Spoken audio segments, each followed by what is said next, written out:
So, you just started using LinkedIn Premium. Now what? Well, on your premium company page, you noticed around 7.5 times more page engagement and 5 times more page views. Well done. And now, new clients are messaging you. All because you're using LinkedIn Premium, which helps you get the business growth you want. Think big, small business. Think big. Start your free trial at linkedin.com/premium small business. That's linkedin.com/premium small business. The Session is brought to you by More Beer, home of the all-new innovative Flash brewing kits. Go to morebeer.com today and check it out. Brew beer in 10 minutes or less.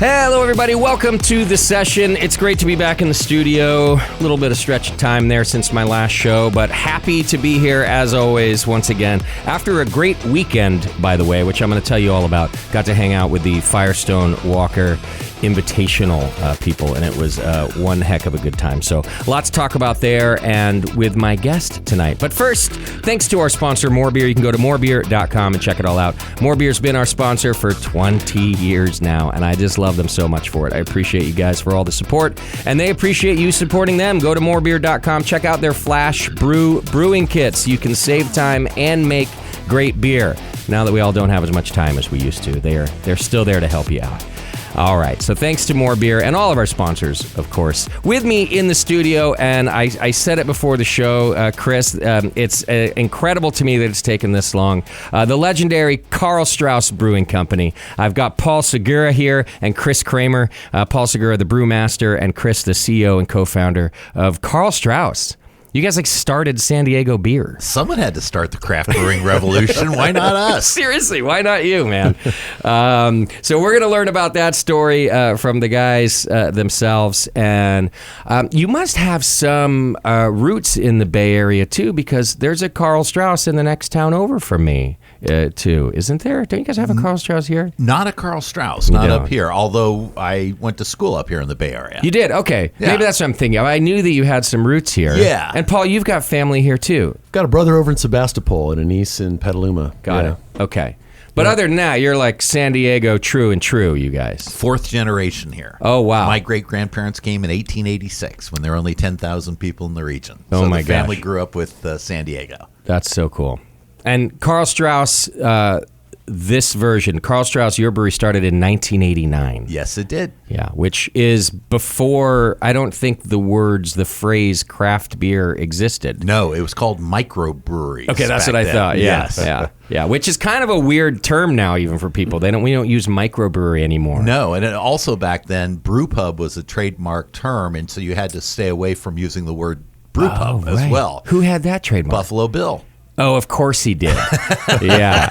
And then he must have just lost it along the way. Yeah. You know, and it fell into common use. So then you could start calling things brew pubs. So right.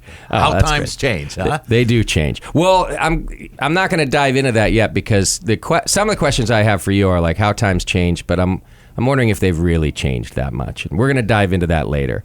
Because, there's a little bit of fear around the industry right now, but you guys are thriving and putting out great beer. And I just wonder, I always like to get little nuggets of advice, if I can, for other brewers, right? Sure. And I think you might, if you've been to a craft brewers conference recently, or you've even read any of the beer news, that there's this sort of subtle state of panic going around that like beer is dead. Not so subtle. But beer's not dead. Not at all. All right, good. So we're going to talk about that with you guys as well. And a great place to start before I just talk about my weekend briefly is with a legendary beer, the Red Trolley Ale.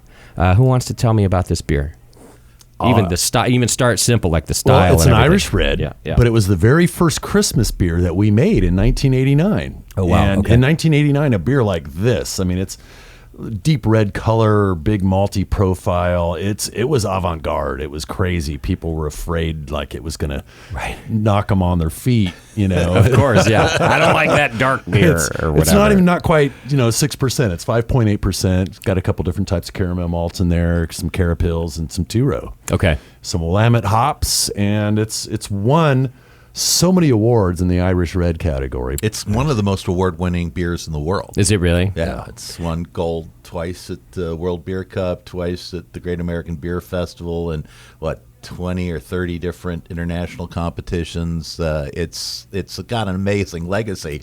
And Isn't the funny it like- thing is, it was a beer that we were only going to brew once because 1989 was the first year we opened, and we were determined that we were going to start a tradition of brewing a Christmas ale every year, and it was going to be a different beer every year. Okay. And so originally this beer was called the Cabot, and Forbes Christmas Ale, which was just absolute pandering to the Cabot, and Forbes building occupants across the street from Nice. our brewery Smart downtown. move, really. And people came in and they tried this beer and they tasted this ton of caramel malt that we have in it. And I had one of our tour guides describe it once as like drinking the inside of a Fig Newton. It's just that delicious and rich and thick. Oh, yeah. And so when the holiday season was ending and we were not going to ever make this beer again, people said, "Are you crazy? That beer is so delicious. You got to keep making it." Yeah. So we thought, okay, well, we can't bring it back as a Christmas ale. We'd have to bring it back as a normal beer.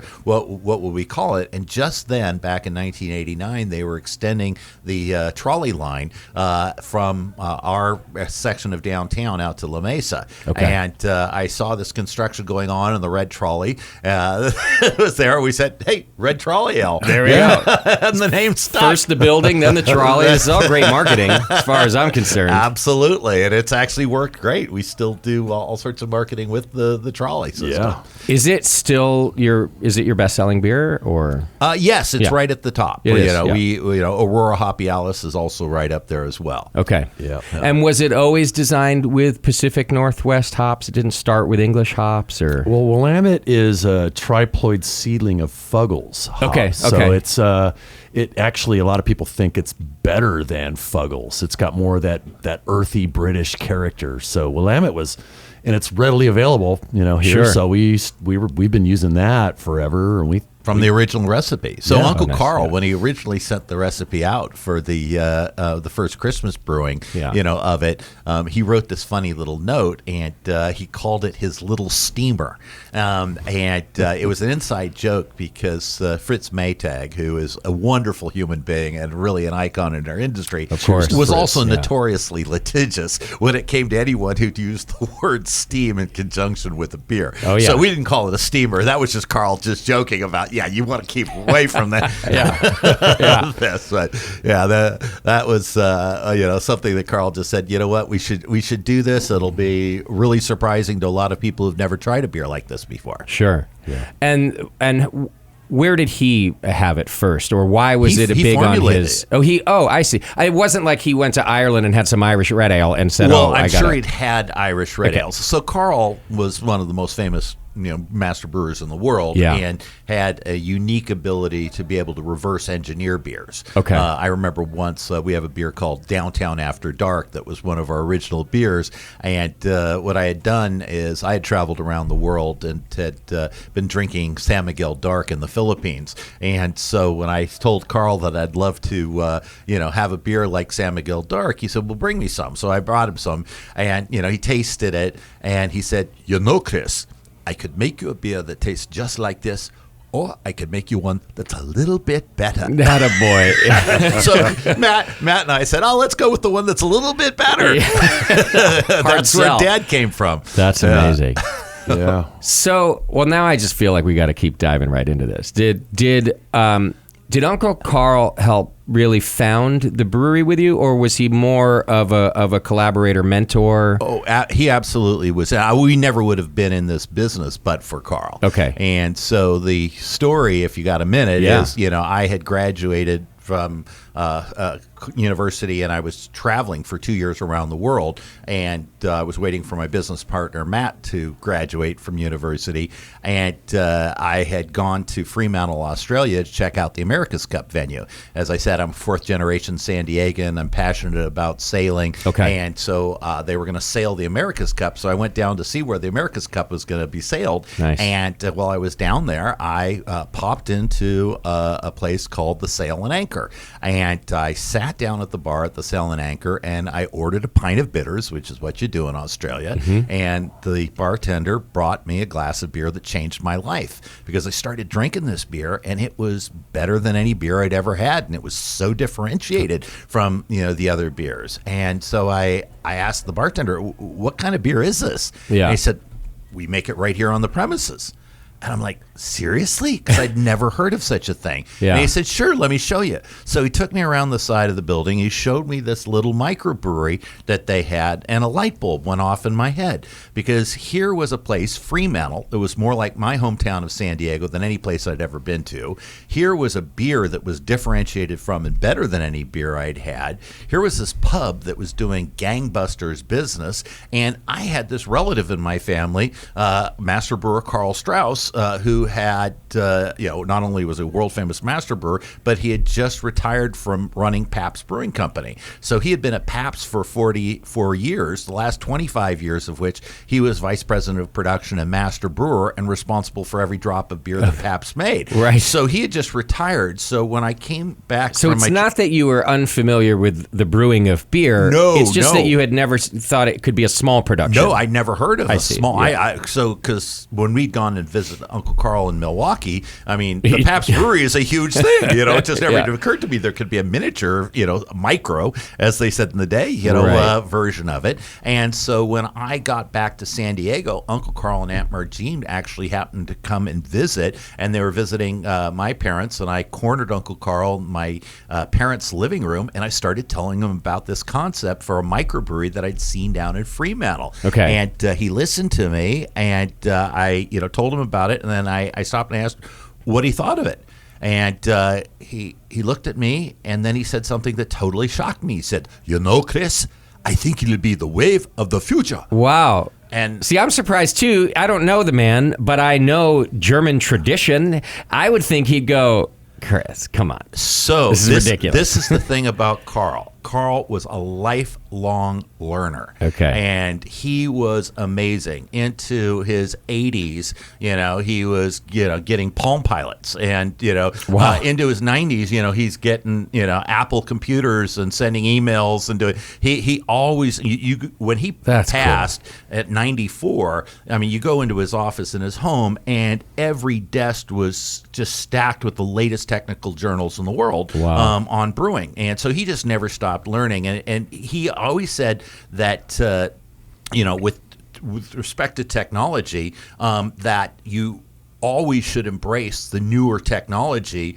provided that it's actually better than the old technology. Sure. And he held that to a very high standard. So I think with respect to the technology had come, around, so it was good enough now that they were taking the ability to produce high quality beer at a micro level for the first time. And as you know, beer, is a very easy thing to make, but it's very hard to make it consistently. Yeah. And so I had asked Uncle Karl, so when he said it was going to be the way of the future, I said, "Would you be interested in doing a project with me?"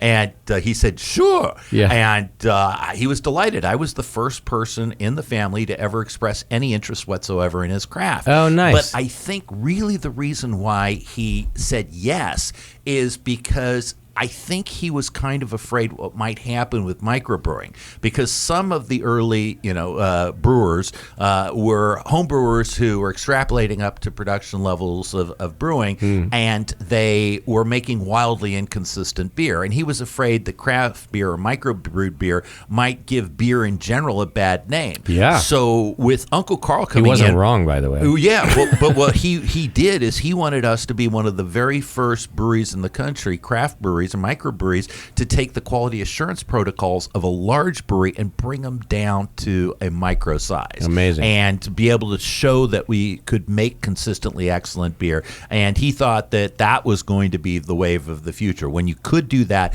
then you could really meet consumers' tastes at a very local level, kind of the way that they did in Germany, but with all the small breweries and every town having its own local breweries. Sure. So I think So it was to a building him- of tradition and embracing new technology. And I guess my next question was going to be, well, who's making equipment of that size? But when you say every little town in Germany, those all weren't massive breweries. Exactly. So somebody was making equipment. So JV Northwest. Yeah, okay. And you're going to get a kick out of this. Dan Carey. Yeah. Actually was working with JV Northwest when our original brewing system was built. I see. And helped work on our project. For building the original brewery in San Diego. What size was the brew house? It was a 10-barrel brew house, Okay. and we had both 10 and 20-barrel fermenters. But as soon as we opened, we started running out of capacity, and we had designed the ability to take the 10-barrel fermenters out and replace them with 20-barrel fermenters. Okay. So that was the original brew house, and it was in place and being used right up until this last year. Oh, no kidding. But we, after 36 years, we finally were able to buy the original building, nice. Karl Strauss, downtown San Diego,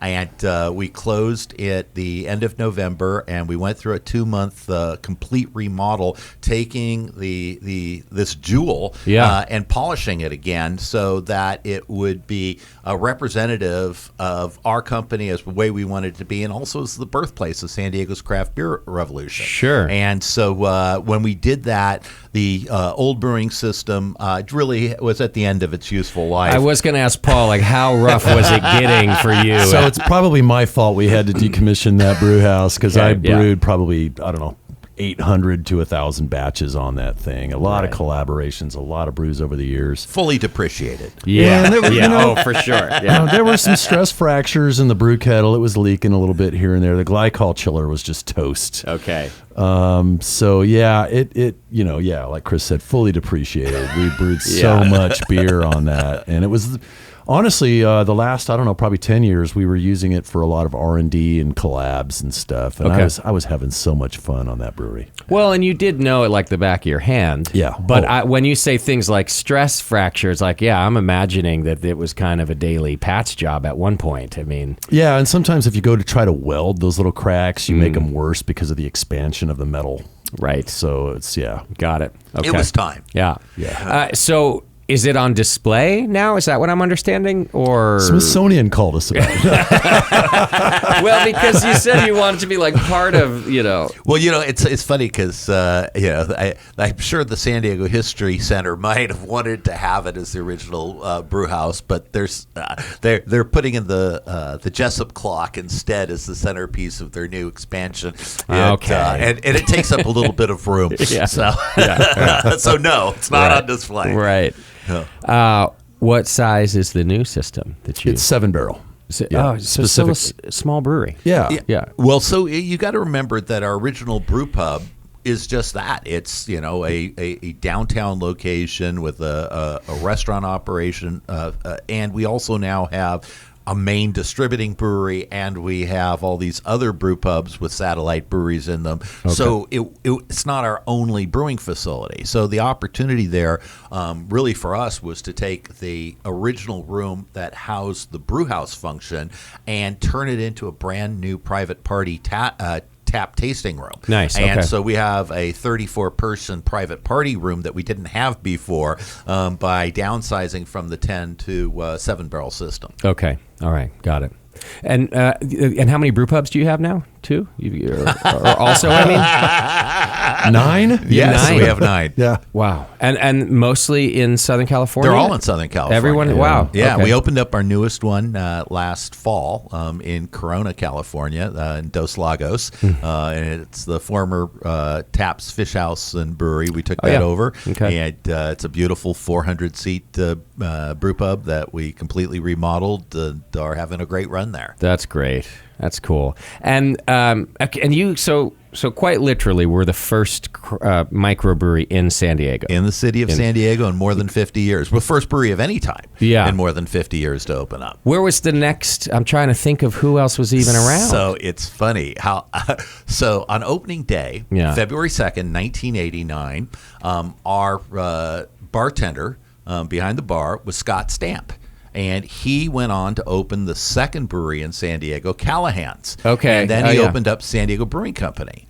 Our cocktail waitress on the front side of the bar was a young lady named Gina Marsaglia. And Gina went on to start Pizza Port Brewing Company. Wow. And then my tour guide, and in fact, we've got a collab beer here that we may be tasting today. Yeah. And then our tour guide, who's best tour guide I ever hired, young guy, gave him his first job out of college, a young guy named Jack White, who went on to start a little company called Home Brew Mart, and then another little company called Ballast Point Brewing Company. Right. So, over the years, the four of us, we were great friends, and we'd get together. I remember in 2012 that there were 7 beers in the world, I think, that won gold medals at both the World Beer Cup and also the Great American Beer Festival. 3 of those beers were from San Diego. One was made by Jack, one was made by Gina, one was made by us. That's so cool. We had a party in my backyard that started at like 5 o'clock in the barbecue, and I think we ended close to 4 in the morning. But, we would get together and we'd celebrate these victories, and we also challenged each other over the years. But because there was this friendship from the very beginning and this collaborative rivalry of sorts, there was this environment that was created in San Diego that really inspired brewers to go, people to come to San Diego and start. Vinny Marsaglia,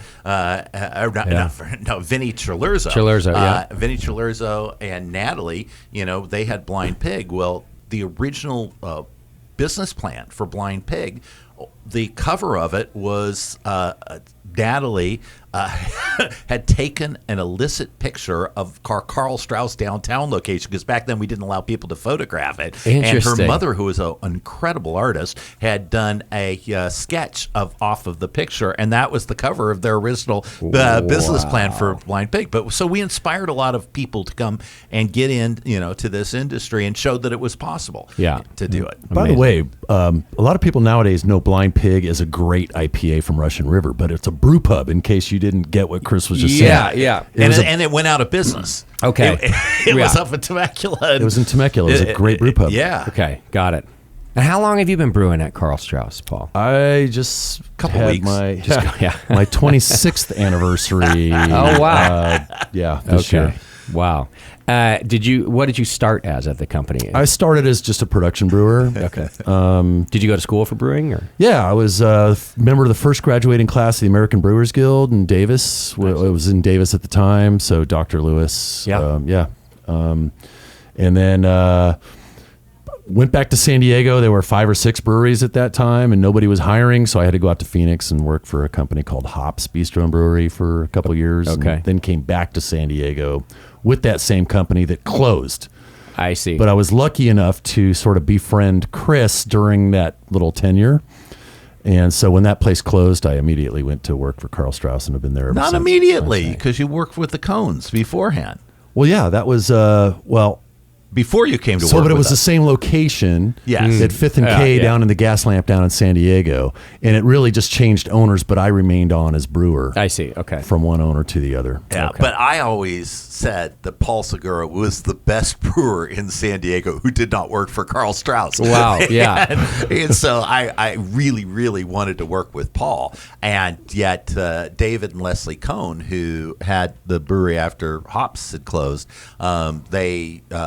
they were dear friends, and I was never going to poach one of their employees. Sure, When they said that they were closing, David told me that they were going to close that operation. I said, would you mind if I talked to Paul? And he said, sure, I want you to. Paul's a great guy. I'd love to have him, have an easy landing. Yeah, so it was a happy marriage from the very beginning. And I'm so stoked and lucky for all that. I mean, I just was in the right place at the right, just stupid luck. There's obviously ones. some talent, some luck, right? And I would say luck that it's lasted you this long too. That that you guys have continued to thrive. You haven't had to bounce around. There's been a lot of bouncing around, not just in the brewing industry, in every industry at our age, right? Like it's kind of unheard of anymore for people to have long careers like that in my opinion. And I was lucky to work with Karl. He was my boss for the first 6 years or so that I worked there. Interesting. And he was a generous teacher. He was just a really cool. Was he charismatic? Titled brewmaster then? He was brewmaster, yeah. Yeah. Well, he was master brewer, is what we called it. Okay. Yeah. He earned that title. Oh, yeah. and you got to really learn from him. I did. I learned a lot. In more than just brewing, right? Just how to approach the entire thing. Yeah. Right? That the attention to detail, the passion, like Chris said, the constant learning. There's always new technologies, new raw materials always coming out, and new hop varietals, and you're just staying on top of it requires a lot of, energy. It requires a lot of attention, a lot of stick-to-itness. Well, and it sounds like Karl, you've kind of mentioned it, but wasn't afraid of change either. There's some German brewers out there in the craft beer world that are still only brewing very German craft styles, right? Yeah. Or if they finally moved along, it was very reluctantly. But Karl wasn't like that with your brand, with your beer? So Karl had this saying. He said, beer is for selling. Nice, yeah. And so you kind of, if you wanted to continue to sell beer, you had to follow the tastes of the American public, in our case, And so he was the person who reformulated Pabst Blue Ribbon. And, took them from 9 million barrels of beer up to 17 million barrels of beer a year by virtue of making Pabst Blue Ribbon a better beer. Okay. And so he was never afraid of innovating and changing. But he also, in his lifetime, no one had ever drunk, IPAs with the IBUs that were starting to emerge. And there was this thought that there is a certain range to the palate that beyond which, it's going to be really hard to get consumers to, because it can be unpleasant if you get an overly hopped beer, especially if it's not balanced. So Karl had this philosophy of brewing that he called a symphony of flavors. And by that, he thought that every beer that you made, regardless of the style, should be balanced and harmonious and delicious and leave you wanting to drink some more of that beer. And that it shouldn't have any outliers, that are ripping apart your palate or just seem out of balance. And so the symphony of flavors philosophy is really what has driven the Karl Strauss, formulation of our beers from day one. Okay. I still think that litmus is key. Finishing a beer, does it make you want to have another one? Yeah. That seems to me like that has stood the test of time. Do you want to have another pint of this? Could you drink 2 or 3 or whatever? Yeah. And he would also say beer is a social beverage. You should be able to enjoy several in a social setting. Sure. I agree with this. Yeah. And as you guys know, that really stands up now. And there was a whole, generation of brewers who maybe didn't really stand up to that, or at least maybe not enough quality control that you would need to always make a beer that you want another one of, or for it always to be a symphony of flavor, because that takes quite a lot of talent and quality control, too. I'm curious if you knew what Karl thought of Pabst when he was 85 or 90, or like the product. Oh, he was furious. Okay. Because he had invested, 44 years, in making Pabst the best beer it could possibly be. Yeah. And Kalmanovich, bought it and, basically was just driving the brand into the ground and cutting costs. And then when he screwed with the pensions of the former employees, Karl was so angry, that, to take money out of the mouths of poor people, as Karl would say, to enrich, wealthy people. He said that it's unfathomable and unconscionable. Yeah. And so Karl was angry with what had happened, but he was extraordinarily proud of what he had built and what the company had built. You remember it was the second largest brewery in the country. Back when Karl was running it. And Karl will tell funny stories. I remember he told a story about how they were at the board meeting at Pabst, and the Bush family had decided back in the 1950s that they were going to take $100 million at 3% interest to build plants across the country. And he remembered Augie Pabst banging his hand on the table saying, that interest will bury Anheuser-Busch. They'll never be able to pay it off. And, of course, it turned out that, that was a smart business move, for them to take over the world. Right. Yeah. And they had a good run. Let's they be did honest. have a good run. But still, bold move. By the way, Karl never really denigrated. He never denigrated what big breweries did, and he taught us to be very respectful. And, even from the get-go, with like Anheuser-Busch, I used to take employees down to SeaWorld to watch the Clydesdales keepers polishing the brass on the Clydesdales, because it was that level of fanaticism to detail that made Anheuser-Busch the greatest, the most successful brewing company. They weren't trying to make the most flavorful beer in the world. They were trying to sell the most beer in the world, and they had a really good run at it. Yeah, so when I interviewed for a job at Karl Strauss, Karl interviewed me over the phone, and he asked me specifically, what do you think of Anheuser-Busch? Wow. And my answer was, I think they have the highest degree of quality and consistency of any other brewery out there. And I think that got me the job. Okay, nice. I think that sealed the deal with him, that I know enough about beer to know. Like, at that time, everybody was putting AB down. Like, that beer is... Oh, yeah. I don't know what I can say right now. Use anything. Bad You're words. fine. Yeah. They were like, that beer's piss. Don't drink it. Yellow fizzy stuff. But I said, no, they have the highest degree. If there were any flaws in that beer, you could pick it out readily. Exactly. Mm-hmm. And I think he said, okay, this guy knows a little bit about beer. There we go. Yeah. And so I came up in that time, too, when there was a lot of bad-mouthing of the beers. And even if I may have gone away from those fizzier, yellower beers in my own drinking career, I also feel like I always knew that there was a lot that they were doing right. Yeah. And that part of the messaging of craft beer was us against them for so long. And so I like your attitude, because now, as I've watched some of my friends get bought by them, it's not quite the trend anymore, but you mentioned White, Jack White. Yeah.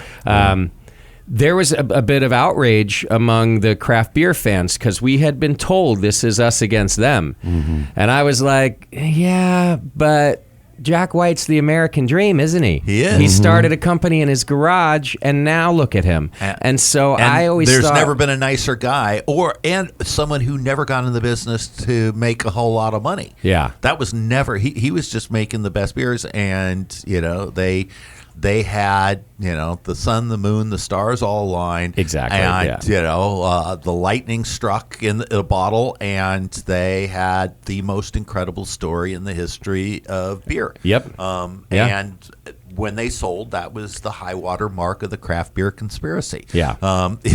And good for Jack. And, I just saw Jen and Jack, was it a month ago at the White Labs anniversary party? Yeah, that's where I saw you. Yeah. And just, getting a chance to catch up. And, we're still friends.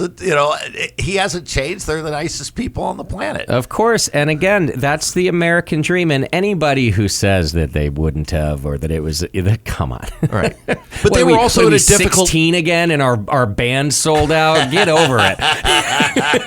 Well, they were also at an inflection point. They were going to have to keep growing at the rate that they were growing. They were going to have to come up with a whole bunch of money to fund the expansion. And, they were on a path to do an IPO. And then it just because of what had happened with Lagunitas, and Constellation did not want to be left out of the party. And they made him an offer that I think stunned Jack. Yeah. And, he's told me as much, and that it was just something that, how could you say no to this? Right. Yeah. And it's funny, now I see Cutwater Which, out, by the way, he did say no to it billboards. originally. You're kidding. Well, he took the thing, he crossed off a bunch of stuff and sent it back thinking they were going to say no, and then they just sent it back signed. Amazing. See, good for you is what I'm saying. That's right. Yeah. Good for Jack. And they had an amazing run, and they built a terrific legacy. Yeah. Yeah, man. And you mentioned Cutwater. That's Yusuf. I mean, Yeah, I know. And I remember when they were like carving out a little fenced-in section of their small brewery to start Cutwater. Yeah. And now I see it at every Dodgers game. It's on TV. It's out in the center field. It's I was at Oracle last night. There's a great big Cutwater sign there. Like, man, I know. I remember being at a bankruptcy auction with Yusuf, and they were buying used equipment. We were both buying used equipment, and what was it, Firehouse Brewing? Firehouse, yeah. Yeah, we were buying equipment for our breweries at the time, Right. and it was long before everything kind of blew up. Oh boy. I remember Yusuf being on a ladder 20 feet in the air, sweating copper plumbing for glycol. Those guys work their butts off. Oh yeah, Absolutely. Like, anybody that thinks that they built that business for the purpose of selling is just flat wrong. Yeah. Don't know them. No, and even at the end, that was just smart decision making to put them in a position that someone would want to buy them. That was, like you said, that was all hard work, and you could look at it and go, well, yeah, but look at how it resulted in the thing. Well, yeah, because they're also not stupid. Jack made some smart decisions at the end. They made some great management decisions. They also took some enormous risk. Yeah. He personally guaranteed a huge amount of debt to fund expansion. And if things had gone horribly wrong, he would have been bankrupt. But it all worked out. I remember going to the Craft Brewers Conference. Actually, it was the Craft Distributors Conference before the Craft Brewers Conference in San Francisco. And I was in this room for a couple of days with all these other distributors. And I came back and I called Jack and I said, Jack, craziest thing, everybody is talking about Sculpin in this room. Wow. And it was before Sculpin really took off. Yeah. But the buzz, it was just, I said, I've never heard anything like this. Yeah. Incredible story. Shout out to Colby Chandler for Yes, the Sculpin. Of absolutely. course. There you go. Yes. Yeah. Good on Colby. Well, They all deserved the success they had. Exactly. I agree with that. And so back to what we're talking about, that's exactly what I meant is I kind of could get into the us against them hoorah that was happening because it was a mantra, but I didn't like the bad mouthing, and I certainly didn't like the bad mouthing of the breweries that then became successful. Right. So, Well, it was either disingenuous or it was misinformed, for people to, denigrate AB's quality assurance protocols, because what they do is truly extraordinary to make a sea of beer and have it all taste exactly the same. Sure. So that requires a lot of know-how. My problem with them was some of the business practices. Yes. And I think that your more educated business people in the beer world knew that too, but they could then point to some of those things. Your average consumer, I don't know that they knew that stuff. They just were like, fizzy yellow beer. Right. Which, and then if you talk about it, it makes you sour grapes, and it makes you look like a fool because you know. Well, and look, even here in the bar today, and beer is clearly evolving as it always has. We get people come in and say, "No, what do you have? Like, would you have a Bud Light? Do you have a this?" And we don't. But I have been very clear to my staff that we do not make fun of that drinker or that beer. We just say, we don't actually, but we do have this. Can we offer this? And I know that's a common answer, but I've had to pull staff aside and say, we don't say those things here. We don't just shit on anybody's beer. Right. If we don't have anything nice to say, we're not going to say it. That's because there's just, you don't know who you're talking to. Right. And why would you put down someone's tastes anyway? Right. So that's it right there. It's all just different music, man. Yeah, And there you I go. tell our salespeople the same thing. We're all just making different music. Yeah. And I may not be a Bud guy, but I have to acknowledge it's the biggest selling beer out there. Yeah. But one person's trash is another person's treasure. Yeah. It's like that. I don't like country music, but a lot of people listen to that. Right. And it's all just different music, and I tell them, don't put down another brewery. Don't put down another beer. There are people out there that love it. Yep. And you also never know it's what just your different tastes music. are going to be like. I, too, used to not like country music. And then one day, somebody gave me a country song, and I was like, That it can be a little rock and roll, huh? That's pretty good. So anyhow, All right, my palate changed, right? Yeah. So like my palate changed. I mean, I still like Johnny Cash and Willie There we Nelson go, and yeah. all that stuff. Some Hank. outlaw country. Yeah. There we go. Because you're just making that. There's a. I don't want to. One's over here and one's over there. Right. Yeah. I didn't mean to do the broad brush thing. No, you're good. You're good. I thought it was a perfect example. All right, let's do this, guys, because I want to taste through some more beer. So how about a quick break? And when we come back, we've got some more beer to try, including, I haven't had it yet, but I'm excited that we've got a beer of yours that's a collaboration brew with also our friends at Pizza Port. So Great. We're going to do that when we come back. Hang in there. You're listening to The Session. We'll be right back. Hey, business owners, we know you know the importance of maximizing every dollar. With the Delta SkyMiles Reserve Business American Express card, you can make your expenses work just as hard as you. From afternoon coffee runs to stocking office supplies and even team dinners, you can earn miles on all your business expenses. Plus, you can earn 110,000 bonus miles for a limited time through July 16th. The Delta SkyMiles Reserve Business Card. If you travel, you know. Minimum spending requirements and terms apply. Offer ends 7/16/25. This message comes from Greenlight. Ready to start talking to your kids about financial literacy? Meet Greenlight, the debit card and money app that teaches kids and teens how to earn, save, spend wisely, and invest, with your guardrails in place. With Greenlight, you can send money to kids quickly, set up chores, automate allowance, and keep an eye on your kids' spending with real-time notifications. Join millions of parents and kids building healthy financial habits together on Greenlight. Get started risk-free at greenlight.com/Spotify. Welcome back to the program. We are still hanging out with Karl Strauss. Of course, I've got Paul here and I've got Chris here, and we're reminiscing a little bit about our own careers and how long you guys have been at it too. And I got some new beer in our glass, which is a collaboration beer that you did with Pizza Port. What's this beer called? This beer is called Nectaron of the Gods. Nice. Yeah. And Nectaron is one of the hops, right? Correct. Yeah. Okay. Yep. Is it named after, like, isn't he called like sort of the godfather of New Zealand hops or something? Is Ron, do I have that right? Yeah, I believe it is. It is from New Zealand originally, and I think it was either bred with Waimea or a sister of Waimea hops. I see. Something Okay. like that. Yeah, but I think that's how the name Nectaron came about. Nectaron, yeah, the Ron part was I think an a lot of actual people Ron. hear nectar and they think it's going to be nectar-like, but it's closer to like white peach and pineapple. Okay, yeah, I'll give you that. Which you also get in the nose of this one too, right before you even get to Yeah, and it's like young white peach. Yeah, it's really nice. There's a little passion fruit, but it's not like the pineapple you get from Oahu. It's more the Maui pineapple, that golden, sweeter pineapple. Yeah, okay. I'm sorry, I'm getting too nerdy. Not at all. That's perfect. I'm just going to follow up because even with all of that sweet tropical you've mentioned, this beer has a really nice firm bitterness. So it doesn't go too far in that sweet direction. I mean, we're from San Diego. Gotta have it. Yeah. Yeah. Right. We like our hops, man. We like it to punch us in the face.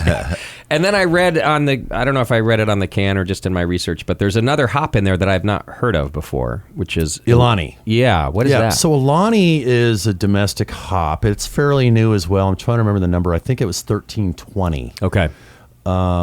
I used to pride myself on memorizing all those, but there's yeah. been so many that. And I think they found it wild in Idaho or something like that. And then they interesting. kind of, started brewing with it and putting it through the tests and releasing it. And I think they found that it had similar flavor. We think it's got similar flavors to Nectaron. It's got that white peach, passion fruit, and pineapple thing going on. So from a brewer's perspective, from a recipe perspective, why not just all Nectaron? It must add something. Otherwise, you'd have stuck with just one. So yeah, that's a great question. We think, and we think there's a lot of evidence to support this, that blending, there's certain hop varietals that you use in conjunction with others that tend to amplify them. Got it. Citra is another great example. You use Citra with anything and it tends to amplify whatever hop you're using it with. And I've had Citra alone, not quite as good, in my opinion. Yeah. Like a single Citra hop IPA or whatever, not quite as good. Yeah. So, okay. All right. And then you brewed this with your friends at Pizza Port. We love Pizza Port. As Chris mentioned a while ago, Gina started out at Karl Strauss. And when they started out, I mean, like Chris also said, there's this collaborative spirit in San Diego. We're all brothers and sisters.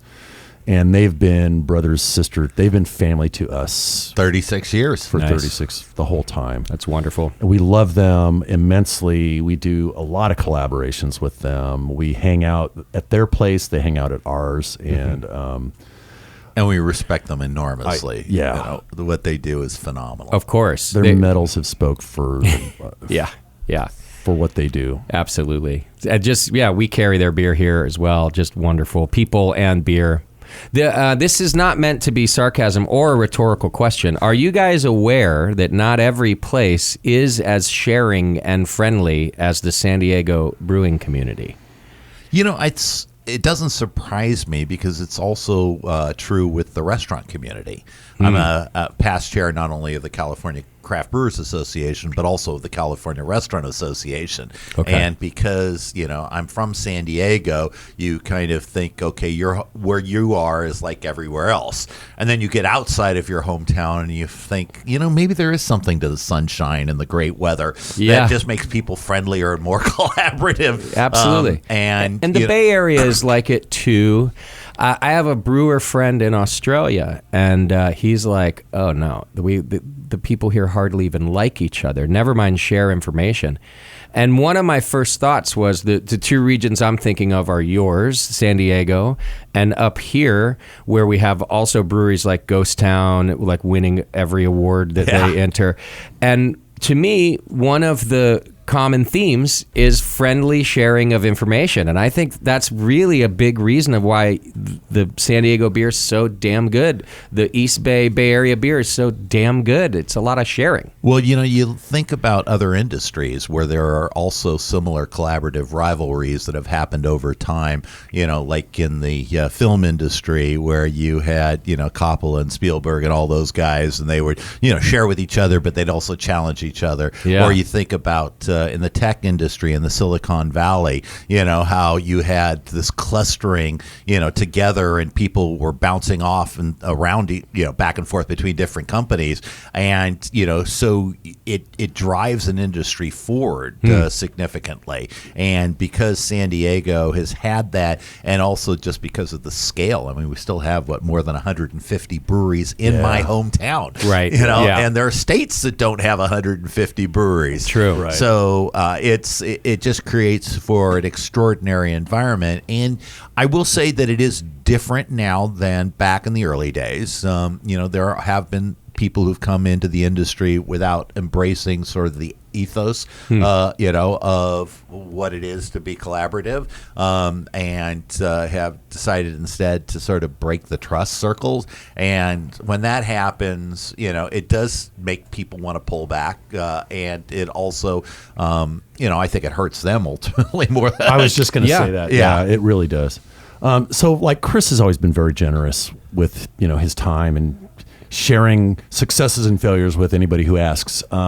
But for me personally, I did my apprenticeship with Randy Gramp at Calistoga in the early 90s. And I remember him calling, Roger over at Triple Rock or Grant Johnson over at Marin and going, "Hey man, can I borrow some yeast?" And I'd drive with him down there, and he'd give him a bag of weed, and we'd get a keg full of yeast. And that's so this was before I even went back to San Diego. So I saw what was going on up, in the Bay Area, and I said, well, I chose the right industry, man. I think so. This is great. An example of that, we were just, getting started, and the idea of distributing. So not only did we build the first brewery in more than 50 years, 2 years after we opened Karl Strauss downtown, we had an opportunity that came up very suddenly to buy the assets of the old Camelback Brewing Company out of Scottsdale, which had gone in and out of business, I think, in about 6 months. So I ended up flying out and buying that in a bankruptcy procedure where, crazy enough, we didn't know 3 days beforehand that it was even for sale. And we got to everything put together, including, cashier's checks from our bank so that I could make change with cashier's check in a bankruptcy court procedure. So we'd flown out, we looked at the equipment, and it was a specific mechanical system that we still have in use till today. And we decided we were going to show up. So I show up in court. court, and I think it was Breckenridge Brewery had set up the purchase, but they didn't show up in court that day. And so I ended up, when the judge called it and he was going to clear the case, I said, Your Honor, I'm Chris Kramer, from San Diego. Here, I'd like to make an overbid. And he's like, who the hell are you? Yeah. And what are you doing in my court? And I said, well, we have Karl Strauss Brewing Company, and I have cashier's checks, but I don't even know what the arranged price is. So he said, sir, I will give you exactly 5 minutes to take a look at the deal. And so I got 5 minutes to look at the deal, and I came back and I said, would you accept $1 more? And he said, absolutely not. I said, would you accept $500 more? And he said, well, out of courtesy to the creditors, I'd have to.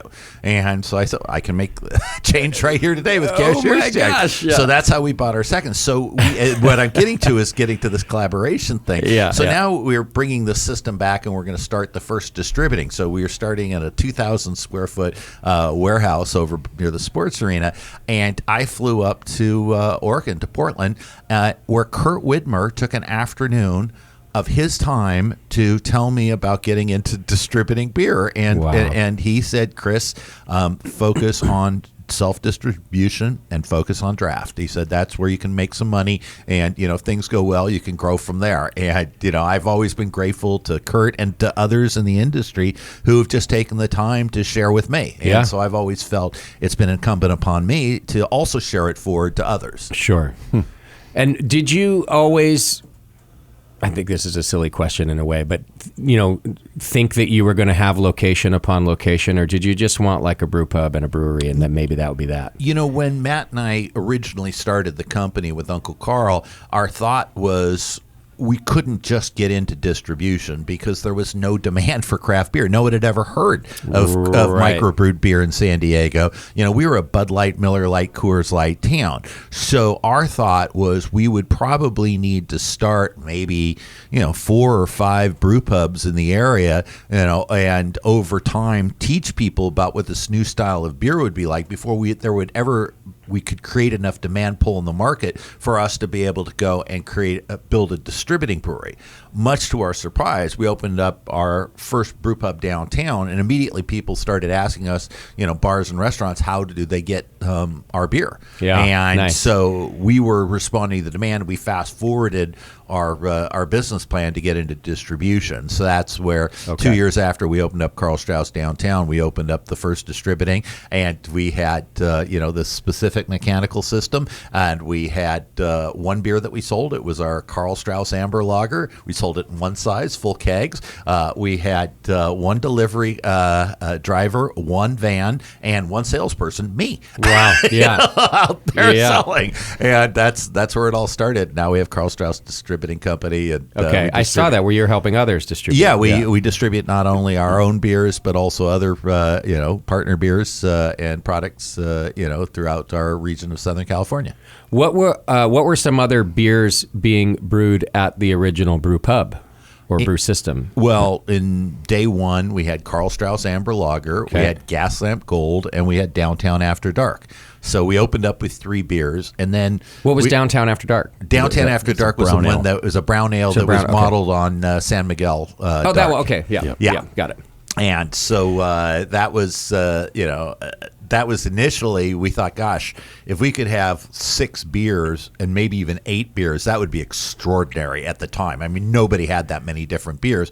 But we thought because of Uncle Karl's unique brewing skills, it would show, our ability to be able to make this larger spectrum of beers. Right. And one of the comments I've gotten consistently over the last 36 years is there are very few breweries in the country or even the world that can make the spectrum of beers that we do at the level that we do across this entire spectrum. So, we've made more than 100 different beers in a year before, and all of them are good beer across our brew pubs. And it's a testament to the quality assurance protocols that we have that were originally designed by Karl, but also the fanaticism and the commitment of our brewers like Paul. Yeah. Okay.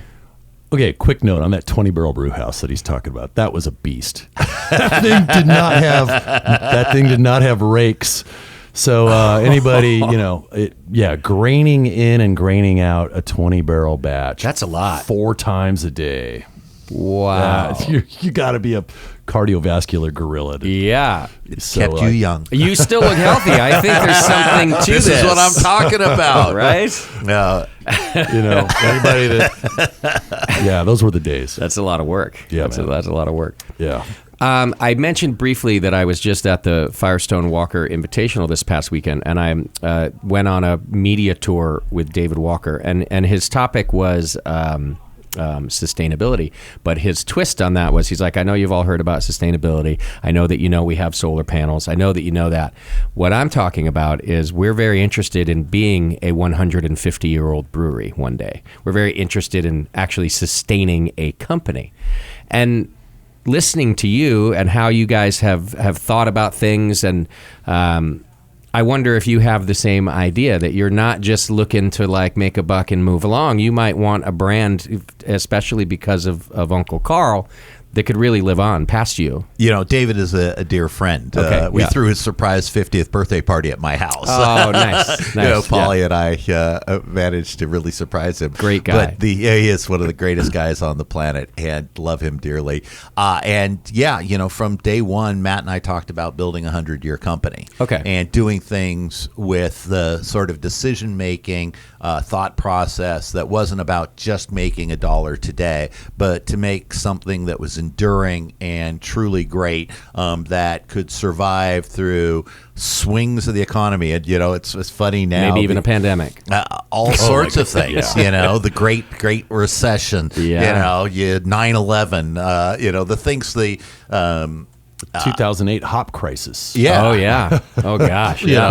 Plus the Asian flu of in the financial markets in 2008. All of the different things that have happened since 1989. Yeah. And we've had to weather storm after storm after storm, and it's informed us about making long-term decisions, but also having a focus on capital sufficiency and trying. You have to run it as a business. Oh yeah. And so I think that a lot of people throughout the course of the last 36 years we've seen get into the industry thinking, oh, this is going to be an easy way to make a lot of money. Right. There got to be a lot of easier ways to make a lot of money than doing this industry. Yeah. Especially here in California, where it is so challenging to be an employer. And so I think the philosophy that David embraces about sustainability is exactly the same as what Karl Strauss has. Okay. And David and I have shared a lot of beers over the years, and and talked just about how do you do this, and we also share information back and forth about how do we make each other and make our own companies better. Sure. And I can see him as even as large as they may have become, still being such a collaborative company. Him, Matt, the brewmaster too. They're just so collaborative about these things. Yeah, dude. For Matt to invite all these cool breweries to their brewery, I mean, you were there. Yeah, it's a really cool. It's a special event. I've been fortunate. I've only ever missed it once. I do their interviews for them, and I've been doing it since. And I see their generosity with it every year, and I think it's part of why they are able to continue and grow and make it. Which kind of leads me back to something I teased in the very beginning of the show, which is things seem to be changing so much. But, when I hear what you just had to say and what David had to say, or maybe they're not changing much at all, and we just have to keep our eye on the prize. Like, I think it's clear that beer's not going anywhere, but it's not receiving double-digit growth anymore. No, it's declining. And you don't seem to be too worried about that, and neither does David. Well, I think our philosophy is very similar because, we were both in the industry in its nascent phase where there was no market for craft beer. Mm-hmm. So, which is harder, to sell beer when there's no market, you have to create the market, or selling beer when you have an oversaturated market.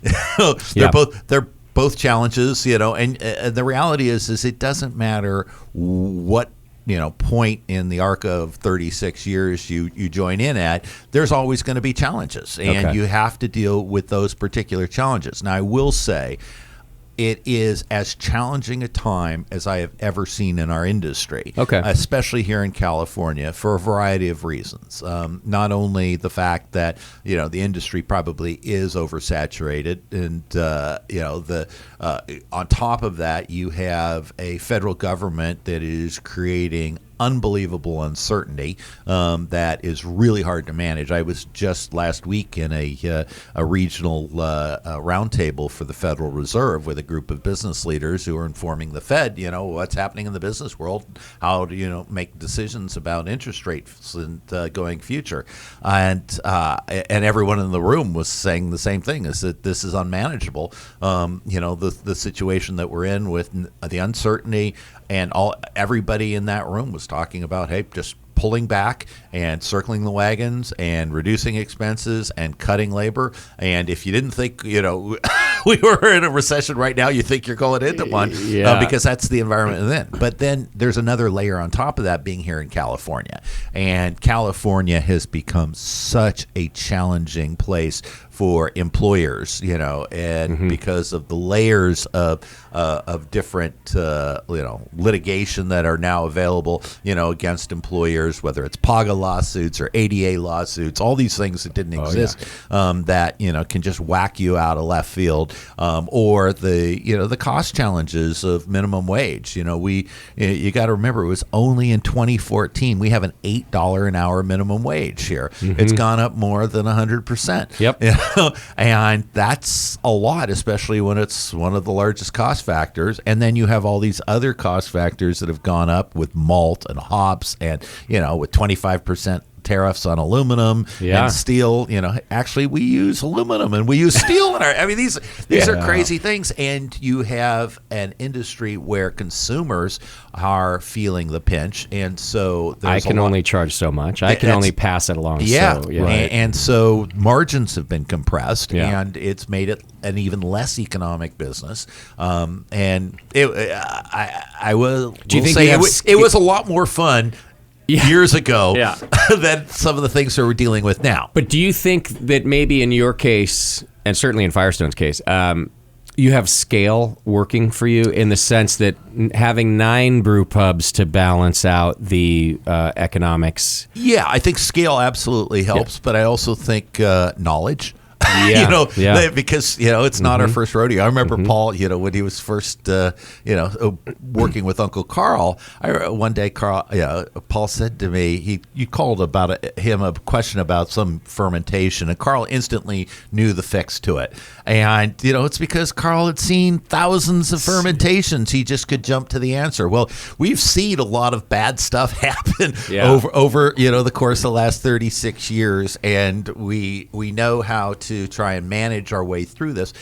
But even when you have industry disruption and hard times like you have right now, it also creates new opportunities, and somebody's going to survive. People will drink beer, and there are going to be, incredible opportunities that present themselves. And during downtimes, that's usually when you get the absolute best, opportunities. Like our new Corona, facility. We had an unbelievable opportunity to step into a brew pub that had originally been built out, I think, for more than $7 million. Wow. In the construction build out, and to take that over and then recast it and changed the patina of it, but the bones were pretty good, and it was a great community. We love Corona, and it's been a great ride so far. So I think and every day I get calls from breweries that want to sell themselves or want to integrate with us. But you have to be really selective, just because it is such a challenging business environment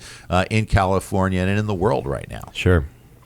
I'm going to pour us another beer while we're chatting. Please do. You might have to slide it over to me, though. What do you want to start with, Paul? Let's go. So we got Boat Shoes and Aurora Hoppy Alice. Let's do Boat Shoes first, and then we'll go Aurora. I wanted to jump. First I wanted to. You just mentioned weird litigation here. Boat Shoes first. Yeah. Empty restaurant right next door to me. You can look out the studio window and see it there. They got sued for having a ladies' night. And ladies' night? for having a ladies' night. They got sued by a man, of course, who was upset sued them for discrimination because they were having a ladies' night, which, for those of us who have been around in the bar business for as long as we have, a ladies' night is like, it's what you'd used to do. Yeah. Well, you can't do that anymore. And Not in California. The litigation went on for, I think, a few years, and it finally wiped them out. At the end, they lost to the case, and whatever the final settlement was just was too much. It was kind of the straw that broke the camel's back for them. So just anyhow, as you mentioned, how litigious California can be. That one's hit us home. It's right next door to us, and now we have a lot of vacancies around the hop grenade here. And some of it is for things like that, and some of it is for landlords that are kind of don't understand the area, and they charge what they charge. And anyhow, it's a very trying time for in California for all of these, probably everywhere. And they keep coming up with new areas of liability. For instance, there is a bill at Sacramento right now, which is a wastewater bill. Well, no one cares more about water than brewers because beer without water is very crunchy, not very good. So we most of us are fanatical about water, and but this is one of those things where the water that comes off your parking lot, there's going to be a new government agency proposed that would monitor it and then create liability for you. And you can't control whether it's stuff that your neighbor put out, and it's got or my leaky old Volkswagen that I'm going to park when I have a beer, or your neighbor's leaky old Volkswagen. That's the one that really kills you. So there are just so many challenges here, and I think at a certain point, California. And I say this as a lifelong liberal. California's got to realize that businesses cannot sustain every imposition the government wants to put on. Sure. And ultimately, you suppress demand and you depress the ability for people to raise their families up through the economic system and improve themselves because you're making it more economic to replace human labor with technology. And that was something I heard from others in the roundtable I was in with the Federal Reserve last week, is that all these people are just going away wherever they can. Hoteliers, are doing everything they can to automate. Yeah. Having said that, though, we still care about the environment and everything. Like we love it. When it rains, we take little samples of the runoff from the parking lot and we send it to a lab to check BODs and everything. Oh, nice. We don't want to be part of any problem out there, right? We are environmentalists ourselves, and we go to great lengths to not pollute or not. We clean up beaches as company outings. We do. We support Surfrider Foundation, a lot of other things. But see, that's the part of capitalism that like you said, you can't litigate every problem.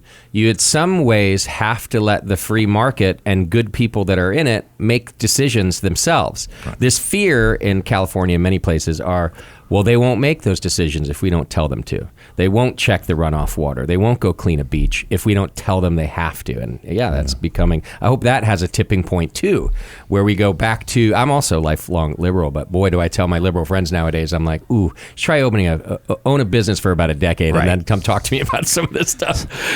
My heart bleeds a little less. Yeah, when you have hundreds and hundreds of employees and you're signing the front side of the paycheck, it's very different perspective. Yeah, totally. Well, back to the beer, because we're about to try another one.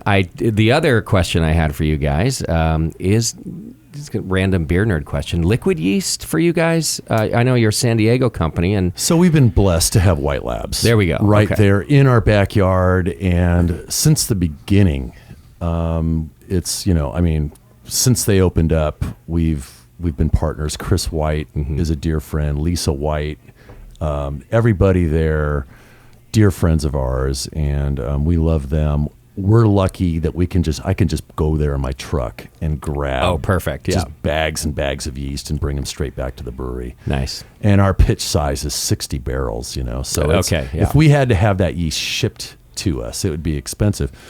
But just, it's super fresh for us. We're lucky. We understand that. That is lucky. And they're one of the pillars of why San Diego is what it is. If Chris White hadn't been there, San Diego would have been a very different place. So you have that, you have the homebrew community, and I as Pete Rowe, said once, and because Karl Strauss showed that you could make consistent beer, and because we were the first and we set the standard, subsequent entrants into the market had to make good quality beer, and that elevated everything. And we've talked about the collaborative spirit within breweries, but White Labs has it also. Chris White is in the community. He is teaching people. He makes himself available. Oh yeah.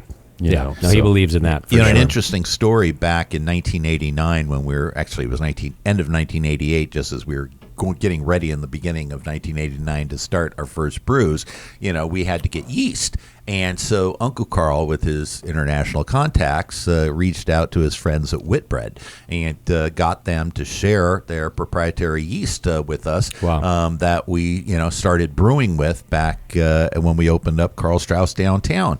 And after about a year, somebody at Whitbread woke up and said, "We shouldn't be sharing our yeast with anyone." Right. And so, too late. Yeah, it was a little late because we had the yeast. So we plated it by then. So we did, and actually, it turned out it wasn't a single strain; it was a combination of yeast strains. So we single celled it, and then we did simultaneous fermentations on the same wort to see which one had the best characteristics, and then we chose that one, and we've been keeping it in deep freeze ever since. So we have our own proprietary yeast strain. So when people talk about yeast and Karl Strauss and like flavors and red trolley ale, part of it is because we're the only ones who have that strain of yeast. Yeah, and Karl also had a relationship with VLB in Berlin and was able to give the yeast to them and we kind of referred to it as the mother. Every once in a while, we'd go back to VLB and get the mother. Yeah, you got to do that. Yeah.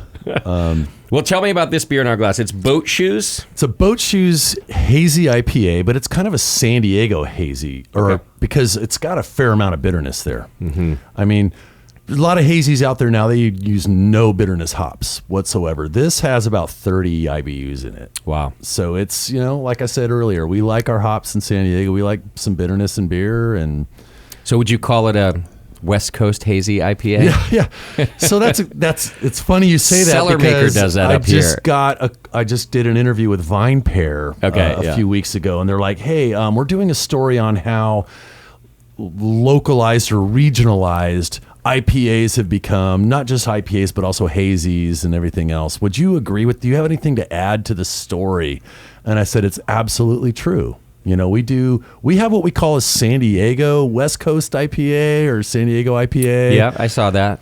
And we've got, Boat Shoes, which we think is like a San Diego hazy. It's got 30 I prefer you saying San Diego, not that my opinion matters. I prefer San Diego hazy over West Coast hazy. Something about West Coast hazy drives me insane. Yeah. But San Diego hazy kind of fits. That's nice. It's going to have some firm bitterness. Yeah. I mean, a lot of guys, they won't throw any hops in the kettle. Oh, yeah. Yeah, absolutely. It happens on this show all the time. I still kind of blows my mind, but yeah.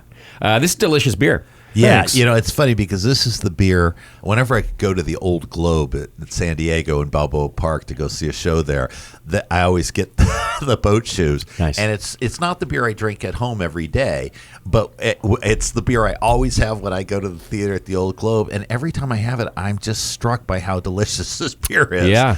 This is one of our best-selling beers. Is it? It's just, yeah. So the hop, I'm trying to remember all the hop varieties, but I think El Dorado is one of them. We're really going after sort of a really ripe navel orange flavor and a lot of stone fruit. We're really kind of going peach and nectarine on this one. I think you nailed that. And it has a pillowy mouthfeel, even though it's got the bitterness, like it's supposed to, I guess. Hazy's supposed to have a little bit more of a pillowy. I think it has that. Yeah. I love that descriptor, but it's for non-beer people, it's difficult to. Yeah. But there's like a little. So to me, there's like a little bit of coating on the palate, but it's not that cloying coating that makes you not have another beer. Does that make sense? So to me, that's what pillowy should be. It has to sort of linger, but then it should go away. And you're hitting on something that I think the reason I think hazies have become so popular is because of that residual sweetness and that pillowy mouth feel, that juiciness that people are expecting.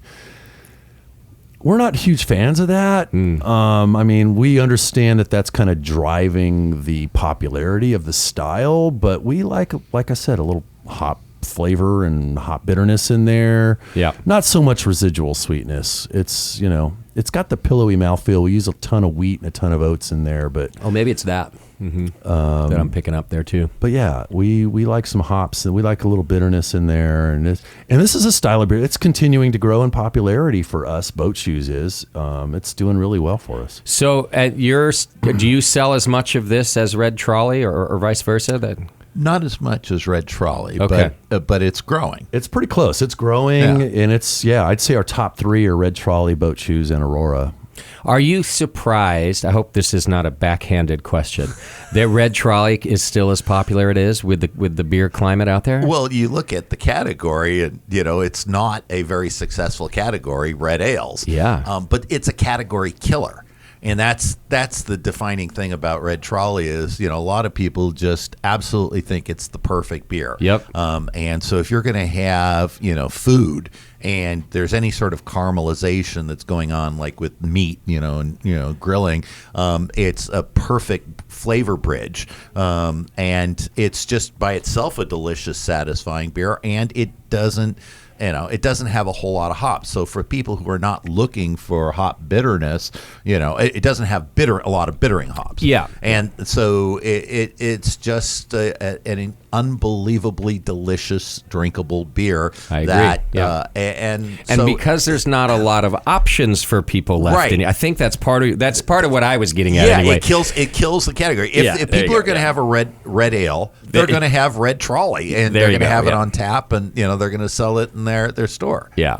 Yeah. For me, it's got the complexity that, the beer people want, but it's also approachable. It's also stepping stone enough for the non-beer drinker, who's just getting into craft beer. I've had millions of people over the years just say, hey man, Red Trolley was the first craft beer I ever had. Nice. That's what got me into craft beer. And I'm like, well, cool. Yeah. Yeah. If it opened a door and now you're into it, cool. Like right on. That's a win. Yeah, for sure. It's a win for all of us. And you're welcome. All right, we've got a little time left, and then I want to get us to just a quick break because there's at least one more that we want to try after this one. But tell me, so I'm about to pour us the Aurora Hoppy Alice. All right. So this is a West Coast IPA. This, 2 years ago was the number 3? It was one of the top 3 at the World Beer Cup. At the World Wow. Beer Cup. So it's San Diego style IPA, I like to call it. Okay. Okay, I won't dispute that. I like San Diego style IPA. It's pretty dry, very hop forward. I think we go about 65 IBUs on this. I do remember the hops on this. It's Simcoe, Amarillo, Mosaic, and Citra. Oh, wow. Okay. Yeah. That's a heck of a combo I right came there. up with a little acronym in my head, SMAC. Smack. Yeah. Good beer name. Simcoe, Mosaic, but, Amarillo, yeah. Citra. And it's got all of the tropical notes that I'm looking for. It's got orange, it's got passion fruit, it's got a lot going on the hops there. And then the dryness, just it's thirst quenching, and it leaves you wanting another sip, and you crush a pint and you want another one. And that, like we said, that's the litmus. That's still working. And this is actually a beer that was thoughtfully developed. So as a company, we decided that we wanted to make the quintessential San Diego style IPA, and we challenged our brewers to go into our satellite breweries and each one come up with what they thought would be the quintessential San Diego style IPA. Nice. And then, they'd get back together and they'd taste them and they'd share information, and then they'd go through iteration after iteration. And I remember we were going through this process years ago, and the Great American Beer Festival came around, and we took the beer and we sent it, the latest iteration to GABF, and it won, I think, a bronze medal or a silver medal at GABF. And at that point, I said, fuck it. If it's good, maybe it even won a gold. I can't remember, but it was like one of the top 3 in its category. And I said, if it's good enough to win at GABF, stop messing around with There the you go. formulation. Let's take this thing to market. But then we sent it in and we called it San Diego Style IPA when we entered it in the competition. So we said we got to come up with a name. So we challenged our marketing team to come with an appropriate name. Okay. And, I will say that, when Matt and I started the company, we were 25 and 27, but we have actually aged out of our target demographic over the years. Yeah. So we entrust younger people who actually are in, the target demographic to be making these sort of, marketing decisions. So they go and they do, 150 names and they, whittle them down and they do tests and they come and they make a presentation to me and Matt, and they say, so here's the deal. This aurora of hops presented itself over San Diego and benighted our fair city as the craft beer city center of the entire world. And because that happened, and this beer is the quintessential San Diego style beer, it has to be named Aurora Hopialis. And It's hard to say no. And I looked at them and I said, that's the most fucked up name I have ever heard for a beer in my entire life. I Wow. said, it's not pronounceable. It's not memorable. I don't know what the call at a bar would be. Are you serious? And I said, but here's the deal, because I'm not in the target demographic anymore. I said, if you really think that this incredible beer should be, I guess, just weighed down with this shitty name, you guys can do it because you're in the marketing department, but you're going to own the results. And so they went back and they said, well, let us go back and think about it. So they go back and they think about it and they circle and they do some testing and they come back and they say, you know what? This is it. We are going out. We're putting our flag in the sand with Aurora Hopialis. And Matt and I are like, okay. We'll do it. And so we take it out to market. The very first time we take it out, it goes into a competition, the California Craft Beer Throwdown, and it wins the competition as the best IPA in California. And then it started winning all these awards. Next thing you know, it's on the front page of the Wall Street Journal because of the name Aurora Hopialis. And so this is a good example of why in business you have to understand where you are in the company, what your position is, and what things you really should look to other people, for making decisions. So I absolutely love this beer. This is one of my everyday beers, in our But you home. won't order it by name. No, I actually have come to love the name. Okay, good. Especially with the sales that we get on this. What's not to love? It's hard to shorten the name on this. Like trolley, we just call trolley, right? And boat shoes. Yeah. But Aurora, it's hard. How do you shorten the name on that? I don't know either, so but I I was instantly liked it. And then when you tell me the story of their concept, I love that concept. And so that's how you sold me. They sold me if I was sitting in that room. Yeah. So they got lucky on the name. They were the people going, no, this beer's too dank. We don't like it. Get rid of that dank thing. We're like, no. All the brewers were going, no, we kind of like that little bit of dankiness in there, right? And then it won the award, and we're like, suck it. We're keeping it. We're still good at that.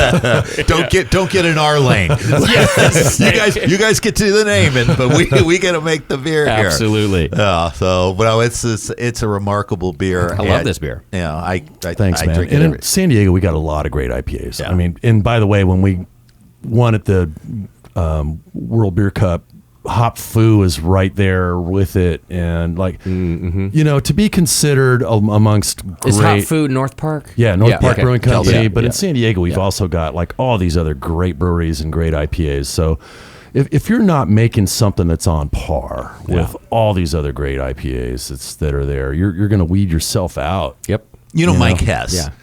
Mike Hess said to me once, you're in San Diego, and the reason you're in San Diego as a brewer is because you want to be in this community of brewers, and you want to show these other brewers, hey, I've got the chops to be in this community too. He said, but the challenge of being in San Diego is, you could take a San Diego beer that these breweries make, and you go any other community in the country, and it'll be a 5 out of a 5. And in San Diego, people rate it a 3. Yeah. Just because there's so many great beers that are being made in San Diego. Right.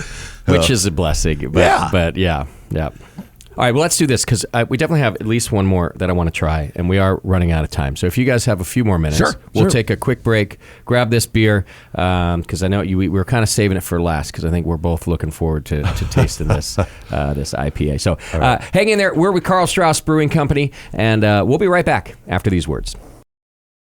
Welcome back to the program. Thank you so much for hanging out with us for this show. I've been enjoying it very much. If you want to learn more about my guests, Karl Strauss, you can go to karlstrauss.com. Great website, super informative. You can get the list of their beers that they have now, and collaboration brews are on there. You can look at their rotational beers. You can find out where all their locations are. It's a very well-designed website. So just go to karlstrauss.com and check them out.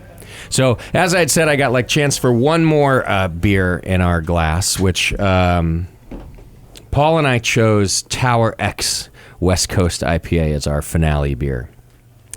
Which you guys do very well with succinct descriptions on the cans, I think. It just every can I've seen has crisp pine citrus is the example of this one. The others have at least 3 words that really kind of dial it in. I love that. There are so many cans out there now that, they're supposed to look real cool and they do all this flashy shit, which I'm fine with. But then I know nothing about the beer. I'm just at the age where that drives me insane. Yeah, man. I'm with you. So tell us about this. Well, we try to manage expectations a little bit with the cans and the descriptors on there. This is an old school West Coast IPA. And by old school, I mean there's some C hops in there, man. It's circa 2004, 2006. So I'm talking Centennial, which is one of my all-time favorite hops. Centennial, Cascade, Columbus, Chinook. And this beer, I'll try to make it really quick.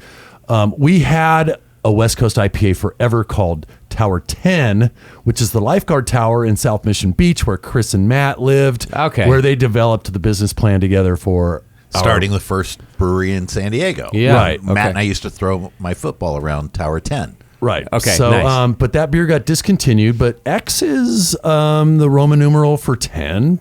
Plus, I've been doing a radio show called the Beer for Breakfast Show on 91X, the radio show in San Diego, for about 12 years now. Nice. And we feature a different brewery every week. Really, what we try to do is just get people out to support their local breweries. Is it a morning show? It's a morning show every Friday. That's awesome. Every Friday morning at 9 a.m. on 91X FM in San Diego. How long's the show? It's pretty fast. It used to be longer. We just try to compress a bunch of information. It's with Brandon Hernandez, San Diego Beer News, who's a good buddy of mine, and then the morning show host Marty at 91X. Okay, nice. So it's just the 3 of us in the studio drinking a beer from a brewery, saying, hey man, it's their 5th anniversary. They're having a party this weekend. They're featuring these beers. We're going to drink them for you real quick and tell you what they taste like. Yeah. Tell you a little bit about where they're at, whether they're kid friendly, dog friendly, whatever it is. Go support that brewery this weekend. It's where it's at. Nice. And so that's what we try to do is just get people out to support the local breweries, support the people in the community, our friends and neighbors. And so this beer, the guys at 91X said, hey, let's brew a beer together. And by the way, one of the guys is kind of he's about the same age as us. And he's like, I want something that's just going to, higher IBUs, old school hops. I want a bunch of grapefruit. I want some pine in there. I want it old school. And, in my head, I'm still using some newer hops, 586, and I'm using other newer varieties thinking I want this beer to, go on. He's like, no, man, this is too fruity. This is too tropical. Wow. I want grapefruit. I want pine. So we had to go. He goes, this beer tastes like, but I want F yeah. Nice. And I said, okay, I think I know what you mean by that. So we just went back and threw a bunch of C hops in it. And this is where we're at. So it's really dry. It's like 70 IBUs. It's old school. So, and just a little backstory with 91X. We started working with 91X back when we opened in 1989. Oh, wow. And 91X, they broadcast from an iconic radio tower that's actually across the border in Tijuana. And so if you look at the label, that's actually there. And the tower. So 91X, not only did we have a 36-year history, with 91X, but our our story started around a lifeguard tower, and their story started around A radio tower, a radio tower, and it just seemed like a natural collaboration between the two. I 100% noticed it on this cam, by the way, right when I was looking at it before the show, because I'm a radio nerd. So I was hoping that there was some kind of a radio story for this, and that's cool. Yeah. This is a delicious beer. I love the old school. What I love a lot about the old school, too, is... sometimes when people say old school IPA, they're not talking about C hops, they're talking about crystal malt. All right. I was afraid you were going to bring me a crystal malt bomb, because I'd have been like, look, I'm old school, but I'm not that old school. But you didn't bring me that. No, I didn't, man. It's got on the malt side, it's got the West Coast IPA thing. On the hop side, that's the old school. Yeah. That's the old school part. Well planned, well chosen, and look, C hops are never going away, but to do sort of the whole thing in one and like no new school hops, bold move, and I think it worked. I still love me some Cascade too, but Centennials are in there. Yeah, and, okay. Whether or not Burt Grant really developed Cascade hops, I mean, whether or not we were indebted to him for that, fine. But I love some Cascade too. This is great. So, if Karl is the godfather of craft beer, what are you, Chris? Boy, I guess I am a good custodian of craft beer. I'm trying to make sure that I'm taking care of the beer and our community, and making sure that there's a future for both. But it was your idea too, and the reason I posed that question that way is I was wondering if you would sell yourself short. But I don't have a better name either. If you're not like the nephew of craft beer. That's not very powerful anyway. So we named it after Karl for a reason. Because without Uncle Karl, I wouldn't have chosen this industry. There are other industries that I potentially would have gone into, but this was the one that Matt and I, we could be passionate about for a long time, and that we felt that we had the opportunity to really establish a new style of living in San Diego, where you got something more interesting than Bud Light, Miller Lite, Coors Light, which was most of the beer consumption. And so I think it's been really a wonderful thing to see over the last 36 years, how the city has embraced, and we've become part of the fabric of life. Not only has our company, but the whole lifestyle of incorporating great beer into this amazing place, the greatest place on earth to live. I always call, I'm the luckiest guy ever. I wake up every day in paradise and I get to make beer for a living. How lucky can you be? You're the second luckiest guy, because you still have to work. Jack White's the luckiest guy. But he doesn't wake up in paradise every day, because he's moving around the world. He's got right. But no, Jack, good on him. But no, I'm very blessed, and I think that we do take a sense of responsibility to our craft and to our community of brewers, which is why I'm still on the board for the California Craft Brewers Association. In fact, I'm going to our strategic planning retreat this weekend. Oh, nice. And we're fighting the good fight every day to try and make California a safe place for craft brewers to operate their businesses. Well, I trust you as the steward of craft beer. I did already, but after this show, I trust you even more. Well, thank you. I think he said custodian. Yeah, custodian, yeah. Well, steward is sexier. Steward is absolutely sexier, but sometimes I feel more like a custodian because I'm cleaning up. Yeah. Because there's a lot of cleaning up when you're an employer in California. 100%. Literally and figuratively. Yes. I will probably be mopping floors tonight. So, yeah.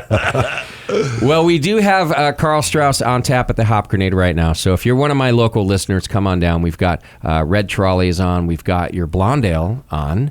Nectaron is on. And we've got your Nectaron on. Thank you. So, yeah. And all of them are tasting fantastic. I'm really happy that... So when we were talking with one of your reps here about the beers, my buyer, Lewis, does kind of always jump to like, oh, what's the newer, sexier beer, the this or that. And your rep, in a nice way, like kind of insisted about Red Trolley. And I wasn't chiming in. I'm just on the email.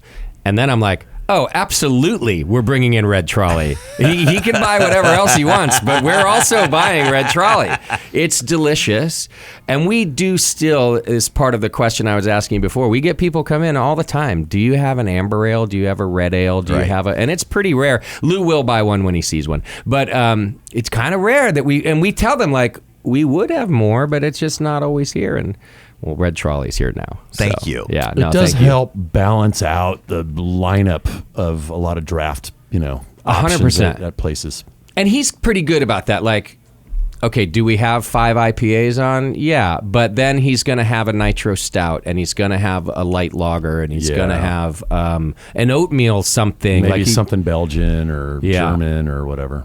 Do you guys do a golden stout? Yes. I love that style. I know it's not even a style, but we've won a lot of awards with that beer, Golden Stout, and we bet. use a boatload of Bird Rock coffee in there. So we Nice. support a local micro roaster that wins a lot of micro roasting awards and stuff. Plus, we love that beer. It's such a cool style.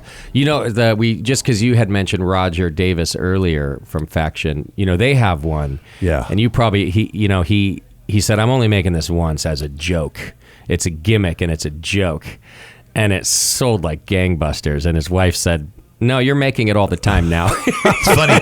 My wife said exactly the same thing about our Golden Stout. Yeah. Yeah. Because And it's Roger delicious. tries to come across as just, this curmudgeon-y punk rock guy or whatever, and he kind of is, but, He's also one of the sweetest. he really is. Yeah, Yeah. I love that dude, and he makes great beer, man. Great beer. Yeah. Well, thank you guys again for making the trek up here. Next time there's a Giants San Diego game in town, call me up. I'm ready to go Let's go. anytime. Yeah. In fact, Chris White and I do that. So there's a back-to-back series, one here and one there later this season. Yeah. I'm going to be in town for that. Oh, so cool. He's going to come up and do a game with me here, and I think I'm going to go spend the weekend down in San Diego. Give me look the us heads up. Yeah, Yeah. I would love to. Yeah, we'll have beers. Yeah, absolutely. So thank you again for being here. Karl Strauss, ladies and gentlemen. You can go to karlstrauss.com. Did I get that right? Yes. Yeah, Yep. just karlstrauss.com. I love it when you keep it simple. It doesn't have to be a whole bunch of names in your web address. Thanks for hanging out with us. Thanks to our sponsor, More Beer, of course. Thanks also to Beersmith and the Beersmith brewing software. If you're looking for great brewing software, go to beersmith.com and check it out. Brad Smith takes great care of that, and he'll take good care of you with the best brewing software still actively managed by Brad Smith out there. Thanks to Blickman Engineering.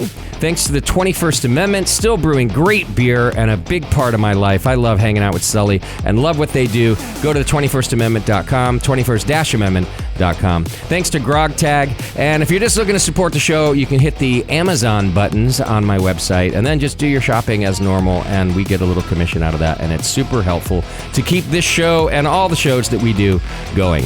All right, everybody, we'll see you next time. Take care of yourselves and your beer.